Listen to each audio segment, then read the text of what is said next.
Bonjour et bienvenue sur Album Comics. Comme vous le savez, très certainement en ce moment c'est la rentrée des comics. Le moment où on a décidé de faire venir beaucoup d'auteurs et d'autrices du monde de la BD américaine pour votre plus grand plaisir, pour pouvoir les rencontrer, faire des dédicaces et autres joyeusetés. Et surtout on est très fiers de recevoir le 22 septembre Monsieur Tom Taylor, le Golden Boy de l'industrie du comic books. Et pour l'occasion on a décidé de revenir avec vous en vidéo sur toute sa bibliographie et un petit peu les grandes œuvres marquantes qu'il a pu nous proposer depuis maintenant une petite dizaine d'années.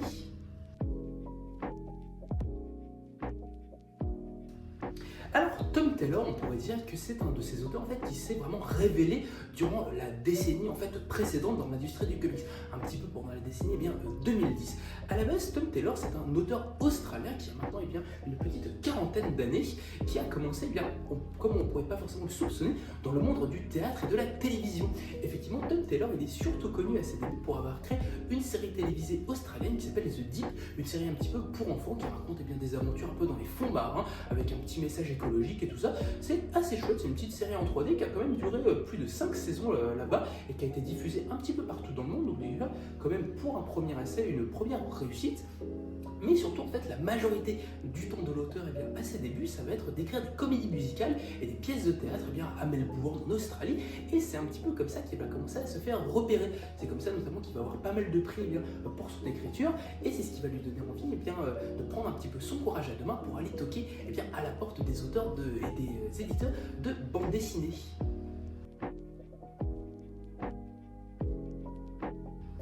Parce qu'en effet, notre bon Tom Taylor est surtout un grand amateur de comic books depuis son enfance. Des comic books notamment de DC Comics qu'il dévore depuis son plus jeune âge, malgré le fait que ce n'était pas forcément quelqu'un de très riche et que du coup il devait un petit peu chiner pour trouver ces trésors qui lui mettaient des étoiles dans les yeux. Et à la suite de ses premiers prix dans l'industrie du théâtre, il va décider de proposer des adaptations de ses pièces en bande dessinée. Il va aller toquer à la porte de pas mal d'éditeurs et c'est surtout après la rencontre de plusieurs dessinateurs australiens qui va décider de se lancer et commencer à faire ses preuves. Et c'est notamment chez l'éditeur Dark Horse Comics qu'il va pouvoir faire ses premiers essais. À part écrire l'adaptation de ses pièces, il va écrire pas mal de séries consacrées à l'univers de Star Wars, notamment des séries sur Boba Fett, des séries sur l'univers étendu, qui vont lui permettre d'affiner un petit peu sa plume, mais surtout de mettre un pied dans la porte et de nous proposer pas mal de choses. C'est ainsi qu'il va pouvoir mettre un premier pied dans la porte et montrer un petit peu son talent pour les éditeurs américains. Après Dark Horse, c'est Wildstorm et DC Comics qui vont venir le chercher, notamment pour écrire la série phare de l'époque qui est The Authority, pour qui il réalisera quelques épisodes, mais c'est surtout DC qui va lui permettre de se faire bien repérer en lui proposant d'écrire des comics dérivés du jeu vidéo, du MMORPG DC Comics Online, où il va pouvoir écrire un arc autour de Sinestro et des Green Lantern, accompagné d'un certain auteur Bruno Redondo.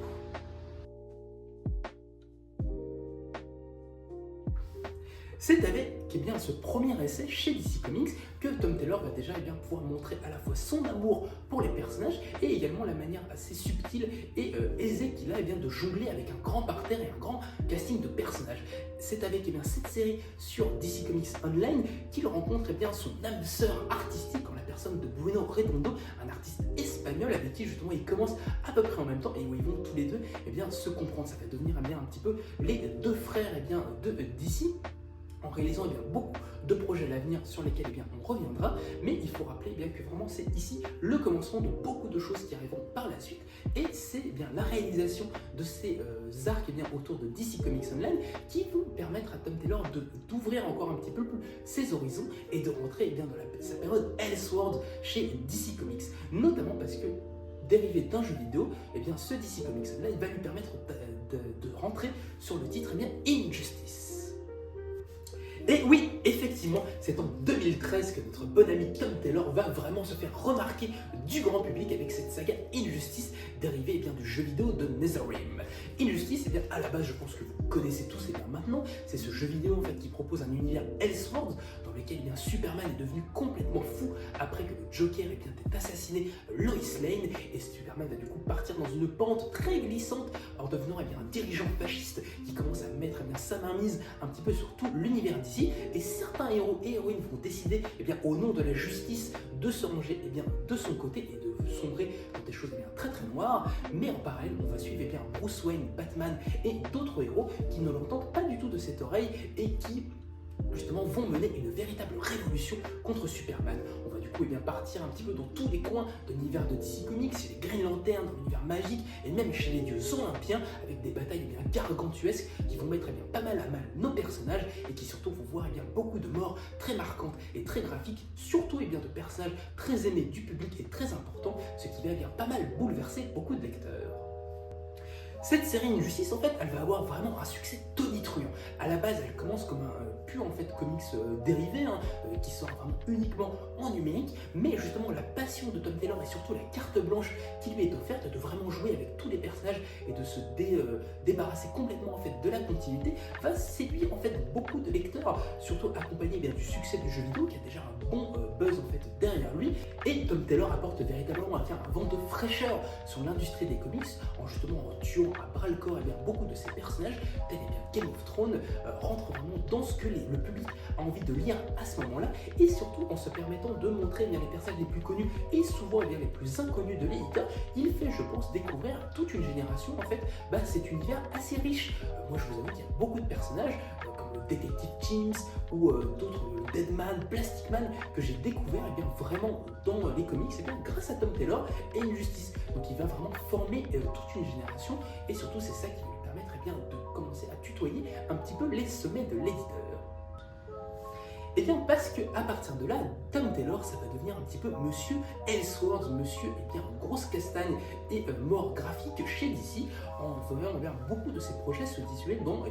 d'autres univers, dans des univers alternatifs, ce qui va être une chose très appréciée des lecteurs parce que l'espace de liberté qu'il y trouve est vraiment assez cool, et lui on sent qu'il prend vraiment le truc à bras le corps et qu'il nous raconte vraiment des histoires qui ne pourraient pas exister autrement. Et du coup, dès 2013, il va se voir confier les rênes de la série Earth 2, qui est du coup une série qui fait partie du renouveau d'M52, qui nous présente une terre alternative de DC Comics dans laquelle les grands héros sont morts, et d'autres personnages comme Alan Scott, Jay Garrick et d'autres personnages de l'âge d'or de DC sont les véritables merveilles de cet univers DC et tentent de se combattre contre Darkseid. Il reprend cette série au scénariste James Robinson, un habitué de l'éditeur, donc ça montre l'ambition déjà que DC a pour lui. C'est ici qu'il va rencontrer l'une de ses compatriotes, Nicolas Scott, qui s'occupe des dessins de la série et qu'il retrouvera bien plus tard sur d'autres créations. Et c'est toujours dans la même veine que Injustice. Vraiment, on sent un Taylor qui a envie de nourrir ces personnages, qui s'amusent à nous perturber en tant que lecteur, justement, pas forcément dans les directions qu'on attend, mais toujours avec un regard très optimiste et un regard justement très lumineux sur ce qu'il a envie de nous raconter. Taylor, il nous montre des histoires qui se passent mal, qui sont dramatiques, mais avec des personnages qui n'abandonnent jamais et qui gardent toujours leur position jusqu'au bout. Après Earth 2, il va commencer à se mêler un peu de l'univers classique de DC Comics, notamment sur des histoires sur les Green Lantern, ou en proposant un crossover entre la Justice League et Power Rangers, s'il vous plaît. Mais c'est un petit peu après qu'il va revenir justement à ses premiers amours et à ses univers alternatifs. Déjà en 2017, en se voyant confier la saga Injustice 2, qui sera la suite de ce qu'il avait déjà pu proposer à ses débuts, là où il revient avec son comparse Bruno Redondo, et surtout accompagné d'autres auteurs qui aujourd'hui font partie de la crème de l'éditeur. Je pense notamment aux éditeurs Zermanico ou Daniel Samperi, qui ont fait également leur première place sur Injustice. Et à la manière de la première série de comics, ça va servir à narrer les événements qui se déroulent avant le jeu vidéo. Mais cette fois-ci, Tom Taylor revient avec tout son bagage et a cette fois-ci encore plus de liberté pour construire son histoire. Et c'est ici qu'on va le voir mettre des choses un peu plus personnelles et un peu plus intimes dans ce qu'il va nous raconter. parce que avec ce Injustice 2, en fait, il va nous raconter plus ou moins la bataille en fait entre Batman, Superman et une troisième faction en fait qui va se nouer après les événements de Injustice, et où chacune va vouloir transformer le monde, en fait, montrer un monde qui pourrait aller mieux selon leur vision des choses, et comment tout ça un petit peu va s'entrechoquer dans des thématiques autour des dictateurs, autour de la lutte pour l'écologie, et avec toujours cette radicalité en fait propre à chaque personnage qui se confronte. Et c'est ici je trouve en fait que Tom Taylor propose des choses beaucoup plus ambitieuses, en tout cas sur cette série comparée à la première, qui est pour moi encore plus réussie que la première saga de Injustice, qui est une véritable grande saga de la Justice League passionnante, dans laquelle il n'oublie pas de développer assez intimement chacun de ses personnages. Notamment, moi je retiens beaucoup son développement de Harley Quinn, de Black Canary, de Green Arrow, et même la descente aux enfers de Batman et la rédemption de Damian Wayne, qui sont vraiment assez marquants pour cette époque-là, et qui toujours montrent l'habilité de l'auteur pour nous accrocher avec ses personnages. Parce que personnellement, je pense que si Injustice a autant marqué, c'est pour ça en fait. Parce que Tom Taylor nous raconte avant tout des histoires de personnages, et que toutes les morts marquantes en fait qu'il nous met en scène sont le petit truc un petit peu qui nous accroche, qui nous donne de la gravité, mais c'est surtout ce regard toujours plein de tendresse sur ces héros qui nous enchante et nous fait rester pour voir un petit peu la suite. Et surtout, après ce Injustice 2 qui confirme toujours sa maîtrise, c'est avec la saga DC's en 2019 jusqu'en 2023 que Tom Taylor va complètement exploser les compteurs et va nous créer des vrais gros succès commerciaux chez DC. DC en fait à la base c'est un projet qu'on va venir lui proposer. C'est un comics d'horreur qui va confronter nos héros à des hordes de zombies venus de l'univers de DC Comics. Et à la base en fait Tom Taylor lui c'est pas spécialement un fan d'horreur en fait, mais il va plutôt se laisser charmer en fait par les éditeurs qui vont nous proposer ce projet, et va du coup en fait nous raconter comment à la suite en fait d'un combat contre Darkseid, les héros en fait vont être corrompus par l'équation d'antivie qui va les rendre en zombies. Et à partir de là en fait on va voir comment la Terre va commencer à se faire complètement vider de ses héros et de sa population, et comment nos personnages vont véritablement survivre à l'apocalypse pour pouvoir sauvegarder ce qui peut encore l'être. Une saga toujours aussi dramatique où Taylor nous surprend par les personnages un petit peu qu'il met en scène un petit peu comme d'habitude, et surtout qui déjà nous montre qu'il n'est pas forcément le plus à l'aise dans les histoires d'horreur, mais qui nous propose une saga d'action absolument dantesque qui se fera sur 3 grands chapitres accompagnés de spin-off après un raz-de-marée commercial absolument sans précédent. Vraiment ça a été un des gros best-sellers de DC Comics dans la fin des années 2010, et surtout comme Taylor en fait aime à le dire, lui ce qui l'intéressait vraiment c'était de mettre les personnages face à des situations en fait sans réponse, sans véritablement solution. C'est ça qui va vraiment être le cœur émotionnel de l'histoire. Je ne me permettrai bien de divulgacher trop ici, mais c'est vraiment une saga que je vous conseille de lire si ce n'est pas le cas, parce qu'elle vaut vraiment le coup, et elle est vraiment assez marquante.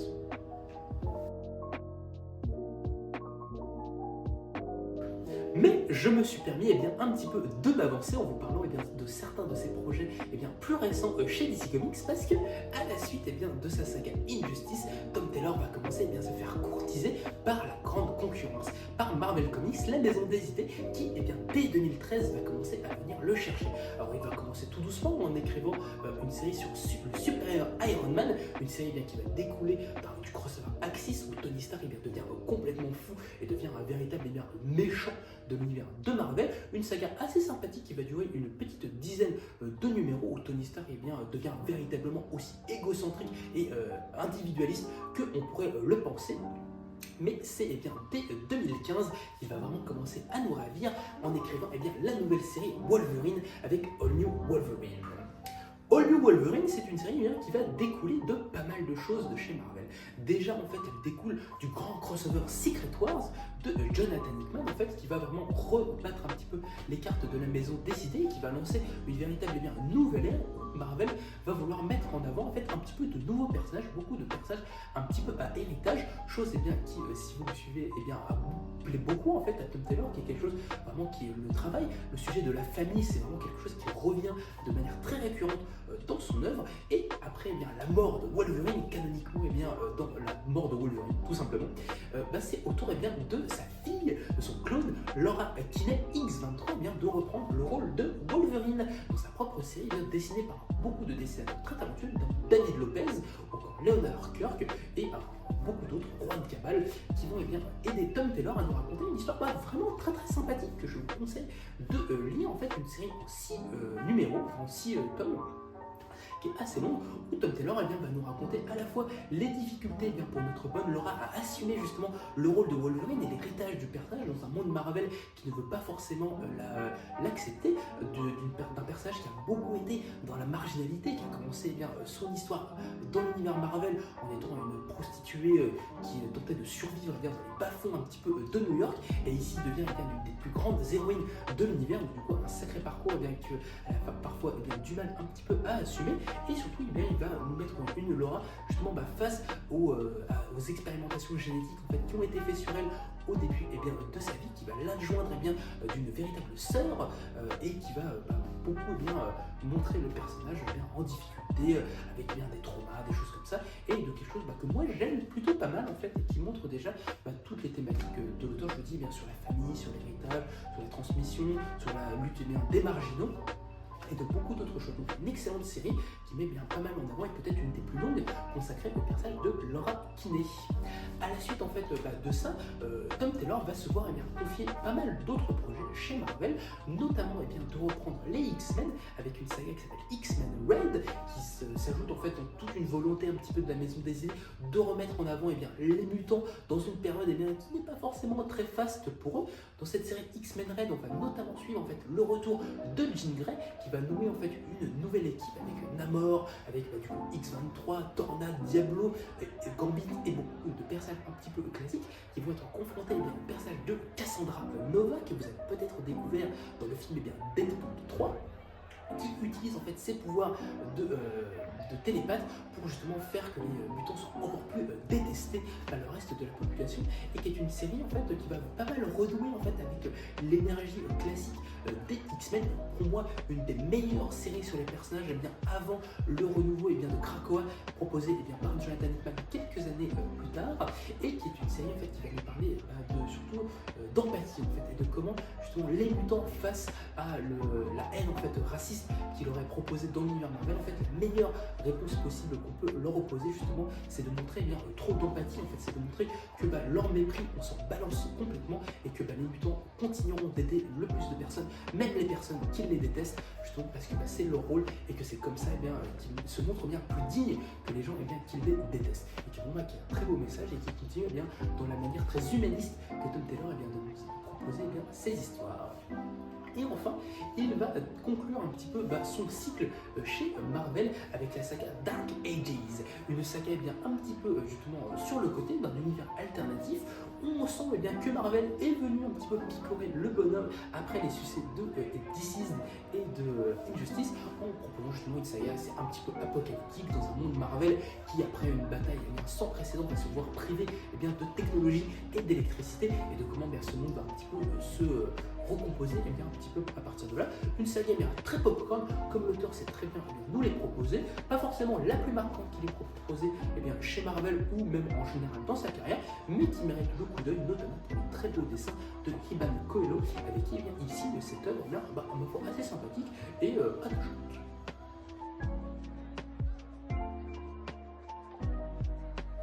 Mais c'est véritablement à partir de l'année 2018 et 2019 que Tom Taylor va vraiment commencer à rentrer dans les choses sérieuses. Le moment où il va commencer à écrire des récits en continuité directe chez DC, des récits beaucoup plus ambitieux dans lesquels grâce au succès précédent, il va pouvoir mettre un petit peu plus sa patte. Déjà, il va nous proposer une superbe série un petit peu courte sur la Suicide Squad pour accompagner, je pense, le film de James Gunn, où il va nous proposer quelque chose d'assez dynamique, mais surtout qu'il va montrer la Suicide Squad se battre contre un gouvernement américain corrompu mené par Amanda Waller, où il retrouve son grand comparse Bruno Redondo, et où déjà Tom Taylor peut nous montrer beaucoup plus un peu ses thématiques justement vis-à-vis de l'écologie, de la lutte contre les dictateurs, de sa volonté de mettre en avant des personnages queer, de créer un petit peu justement un petit peu plus de représentation dans l'univers du comics américain, et surtout de développer un peu plus des personnages qu'il avait déjà pu écrire précédemment, comme Harley Quinn, comme Deadshot et tout ça, en nous créant toujours une saga que moi j'aime beaucoup, une saga très attachante, qui fait sans doute partie pour moi de la meilleure série Suicide Squad, avec la première de John Ostrander. Mais il y a de très fortes chances que si vous connaissez eh bien, Tom Taylor aujourd'hui, c'est surtout eh bien, pour ces deux séries Superman et Nightwing qui va commencer eh bien, avec l'initiative DC Infinite Frontier justement en 2019-2020. Alors, est-ce que j'ai encore besoin eh bien, de vous présenter ces histoires? Je ne sais pas trop parce que c'est sans doute eh bien, parmi les meilleurs que DC ait pu proposer ces dernières années et qui montrent eh bien, toute l'aisance et la passion eh bien, de l'auteur. Mais eh bien, on va quand même eh bien, s'y risquer en parlant notamment eh bien, de Nightwing, du coup qui va voir le personnage eh bien, de Dick Grayson revenir véritablement en grâce chez DC après quelques années eh bien, compliquées sous la plume d'auteurs pas forcément eh bien, très inspirés. Mais où en gros, Tom Taylor va nous raconter comment Dick Grayson va retourner dans sa ville de Bloodhaven après la mort eh bien, de Alfred durant l'arc City of Bane. On va donc suivre en fait un Dick Grayson qui va se poser un petit peu des questions sur comment eh bien, gérer l'héritage d'Alfred, comment tenter de renouer un petit peu avec ses racines en revenant avec Bloodhaven, en étant eh bien, confronté à pas mal eh bien, de choses, notamment eh bien, Blockbuster, son arc ennemi qui a la mainmise eh bien, sur la mairie de la ville et qui prépare eh bien, des choses dans l'ombre, un terrible adversaire, Earthless, qui est en train de voler eh bien, le cœur des gens eh bien, de Bloodhaven, et un Dick Grayson qui va du coup devoir eh bien, essayer de ne pas devenir Batman, tout en proposant eh bien, sa vision un petit peu plus optimiste et empathique eh bien, de la lutte eh bien, super-héroïque, notamment ici en renouant un petit peu son idylle avec le personnage de Barbara Gordon. Moi je pense qu'à terme c'est vraiment la meilleure série eh bien, qui est écrit Tom Taylor pardon, qui justement montre tout son amour en fait eh bien, un peu pour les marginaux, tout aussi son emprise eh bien, sur l'héritage de DC Comics en faisant beaucoup de références au run passé du personnage, notamment de George Perez, de Marv Wolfman, de Rick Leonardi et autres, et qui montre aussi Tom Taylor qui nous raconte une histoire bien sur le pouvoir et sur la puissance et comment bien tous les ennemis en fait de Nightwing sont des gens justement qui veulent exploiter les gens, et au contraire bien Dick Grayson qui lui utilise le pouvoir qu'il a eh bien, pour aider, pour guérir, pour justement amener dans un meilleur lendemain et permettre eh bien, à la ville de Bloodhaven eh bien, de ressortir, de renaître un petit peu de ses cendres. Une série bien, qui va vraiment permettre à Dick Grayson de devenir eh bien, l'un des personnages eh bien, principaux de l'univers de DC Comics uniquement eh bien, par la qualité de son écriture, et qui propose eh bien, des scènes et des idées bien, assez expérimentales avec eh bien, son grand compère eh bien, Bruno Redondo qui lui vaudront eh bien, à tous les deux les Eisner Awards eh bien, de la meilleure série eh bien, 2 années de suite, qui verra enfin voir eh bien, le travail eh bien, assez pop et optimiste eh bien, de Tom Taylor, reconnu par l'industrie. Également, une des séries bien, qui fera beaucoup parler d'elle, c'est la série bien sur le personnage de John Kent, du coup Superman Son of Kal-El, qui va du coup mettre en avant eh bien, cet héritier, le fils eh bien,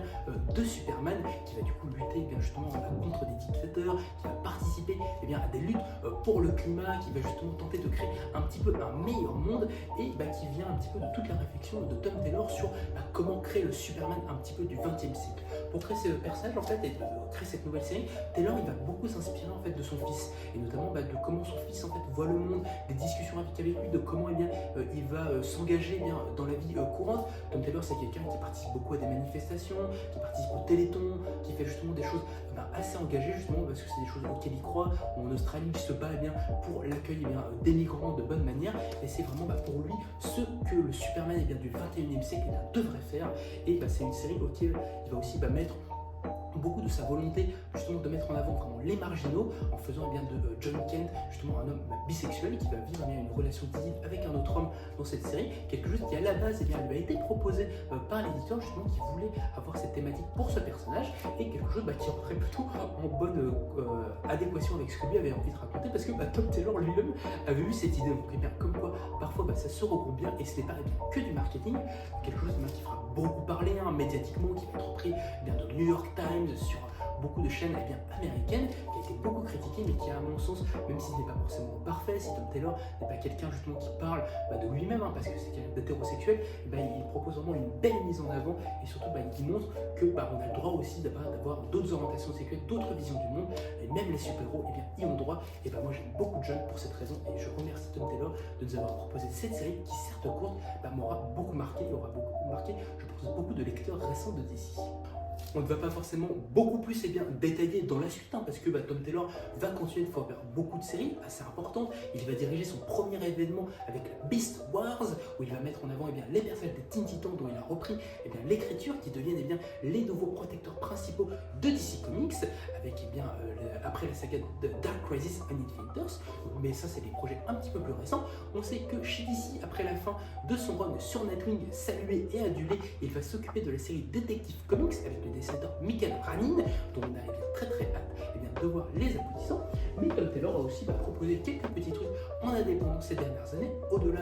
de son travail chez DC et chez Marvel, notamment avec la série Seven Secret avec le dessinateur Daniel Di Nicuolo, une série que j'aime aussi particulièrement, éditée par Home Studio, qui raconte la lutte d'une organisation secrète qui garde 7 secrets qui, s'y révélés, pourraient changer la face du monde à tout jamais, et au centre desquels on voit le personnage de Gaspard, qui dans cette guerre assez sanglante va devoir devenir le gardien d'un secret un petit peu plus vite qu'il n'aurait espéré. Une série assez popcorn qui mélange un petit peu le comics de super-héros et le manga, un petit peu les séries un petit peu à la shonen, et qui est conclu en 3 tomes et qui est particulièrement chouette.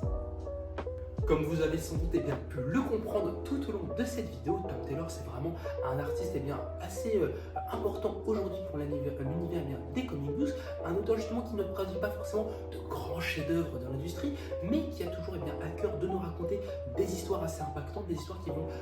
avec qui nous guident en fait émotionnellement, pour qui les personnages c'est toujours le cœur du récit, et où il essaye toujours de nous faire passer un beau moment en mettant en avant des valeurs optimistes, des valeurs d'entraide, des valeurs justement vraiment héroïques, et de toujours nourrir ces personnages, de ne jamais leur imposer des choses, de jamais vouloir révolutionner un personnage de comic books, mais au contraire de vouloir nourrir son histoire, de lui apporter vraiment de très belles choses. Donc on espère que vous continuerez à découvrir l'œuvre de cet auteur qui moi me tient particulièrement à cœur, que vous pourrez suivre avec grand intérêt comme nous la suite de sa carrière, pour découvrir quelles sont les autres pépites qu'il nous réserve dans l'avenir, et surtout que vous serez nombreux à venir le rencontrer à la dédicace le 22 septembre à Album Comics. En tout cas, on vous remercie de nous avoir écoutés. Je vous rappelle que si vous êtes curieux, tous les articles et tous les livres que je vous ai présentés pour cette vidéo sont disponibles dans les descriptifs de la vidéo sur notre site internet, ou bien en boutique en venant directement chez Album. On aura beaucoup de plaisir de parler de tout ça avec vous. Sur ce, moi je vous remercie et je vous dis à très vite.